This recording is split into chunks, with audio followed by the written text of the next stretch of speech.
That's why his son was out there stealing cars and running from the police. He was a failure of a father. Why is nobody talking about that? We cannot be failing ourselves and expect to be successful when it comes to fighting this system. It's time to tell it like it is. For the people who felt like Rodney Hinton was wrong in running over the quote-unquote innocent officer.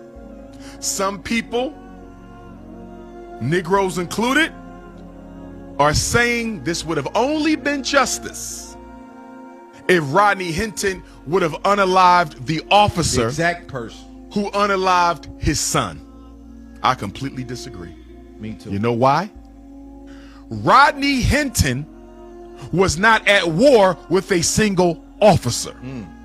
Rodney Hinton was at war with a corrupt police system. His son was not alived by a single officer. It might have been a single officer that fired the kill shot. His son was unalived by a corrupt police department with a history of murdering black people without accountability.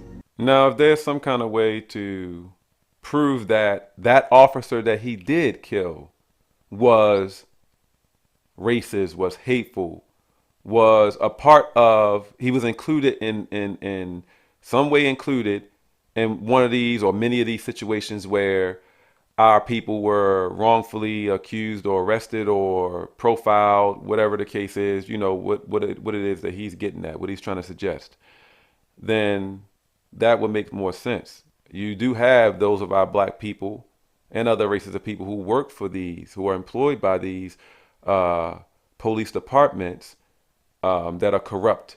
Baltimore. I'm born and raised in Baltimore.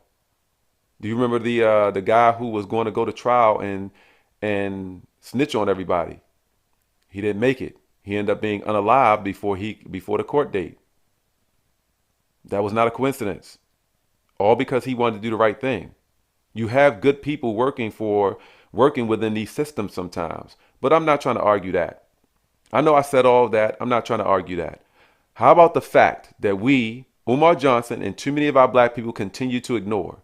This is going to fuel this rage, this destructive, reckless ass rage within our black people. We're going to take stuff like this and we're going to think it's acceptable to respond that way when it comes to all kinds of different situations, even with our own people. That's why they don't care as much as they do when it comes to drive-by shootings and things like that, and they unalive an innocent child out on the sidewalk or something like that, or other people, other innocent people. We are doing this to ourselves too often.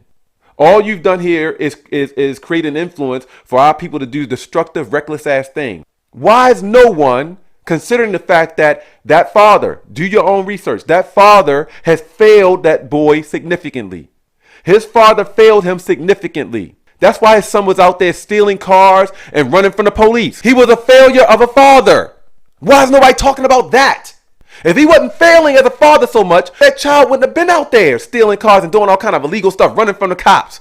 He would still be alive today if he wouldn't have failed as a father. Why are we not holding him accountable? Why are we not holding him accountable?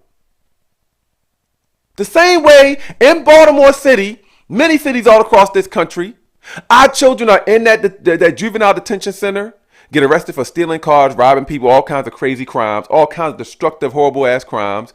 They'll go in, they're right back out on the street. This is why you have them laughing in court and stuff like that. This is why you have them not caring, because there's no accountability. And all you're doing right now is continue to promote a lack of accountability. He was a failure of a goddamn father. Yes, these systems in this country are all messed up, all kinds of up. Yes, that's true. But don't encourage us to continue to fail ourselves. Don't encourage that. That's what you're doing right now. Time is up for Umar Johnson. Let's learn from our mistakes, black people. Stop supporting these no good ass people. Stop supporting these people that don't really care about us like they say they do. And they're going to, in a sneaky ass way, try to distract us with something, have us focus on one part of a situation that we shouldn't even be worried about. We should be focused on bettering ourselves. Why is he not saying a single thing about how failed this damn father was? He's avoiding that, ignoring that. But want to go against the system, We should want to go against the system, but don't ignore our failures. We're not going to be able to fight this system with the amount of focus and strength if we don't fix ourselves first. We cannot be failing ourselves and expect to be successful when it comes to fighting this system. And all you're doing is encouraging us to continue to fail ourselves. That doesn't make any damn sense.